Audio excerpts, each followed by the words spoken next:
अस्सलाम वालेकुम दोस्तों, welcome back to another video. आज की वीडियो है होंडा सिटी 2012 के ऊपर। बिल्कुल ही कम्युनिकेशन भी नहीं दे रही, ना स्पार्क आ रहा है और ना ही इस कार का फ्यूल आ रहा है। कि ओनर का कहना ये था कि उन्होंने इसकी क्लच प्लेट चेंज करवाई है और क्लच प्लेट चेंज करवाने के बाद ही ये प्रॉब्लम हुआ है। वीडियो में आपको दिखाई दिया जा रहा है ये जो 3 वायर्स हैं ये है काउंटर शाफ्ट की और ये गियर हाउसिंग और इंजन के इन बिटवीन चुकी हैं, जिसकी वजह से ये सारा प्रॉब्लम क्रिएट हो रहा है। काउंटर शाफ्ट स्पीड सेंसर और मैप सेंसर की जो वायर्स होती हैं, जो पावर होती है वो एक ही लाइन होती है 5 वोल्ट की। Short speed sensor and map sensor की दोनों की पावर सप्लाई या इसके 5 वोल्ट के रेफरेंस एंड ग्राउंड दोनों सेम होते हैं। इन दोनों की एक ही पावर सप्लाई होने की वजह से हमने यहाँ पे इसके 5 वोल्ट इग्निशन स्विच ऑन करके जब भी चेक किया तो इसके 5 वोल्ट यहाँ पे नहीं आ रहे थे और ये वायर शॉर्ट टू ग्राउंड थी। तो आपको counter shaft speed sensor, output shaft speed sensor and vehicle speed sensor की वायर्स भी बता दी जाती है। ये तीनों नाम है इसी एक ही सेंसर के। यहाँ पे देख सकते हैं इसमें भी हमारे पास येलो एंड रेड वायर है, यहाँ पे हमारे आते हैं 5 वोल्ट। हॉल इफेक्ट सेंसर होता है, इसके अंदर एक छोटा सा टाइनी सा सर्किट होता है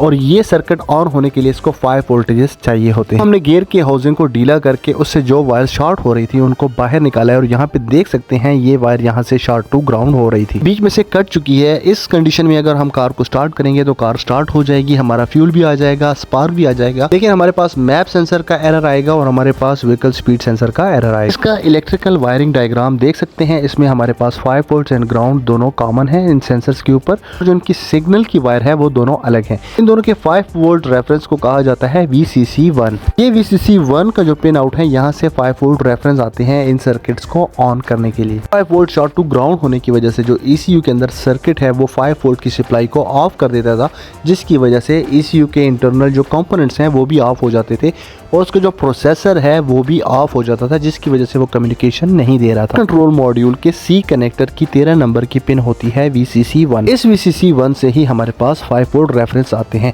इन केस अगर आपने ECU तक ये वायर्स को चेक करना है तो ये है इसका इलेक्ट्रिकल वायरिंग डायग्राम जो कि आपके साथ शेयर कर दिया गया है। प्रॉब्लम की एक क्लियर कट इंडिकेशन ये है कि जब भी हमारे 5 वोल्ट रेफरेंस शॉर्ट होंगे तो हमारे इंस्ट्रूमेंट क्लस्टर में चेक इंजन लाइट तो आएगी, लेकिन हमारे जनरेटर और ऑयल की लाइट बिल्कुल ऑन नहीं होगी। ऑन ना होने की वजह है lost communication with engine control module.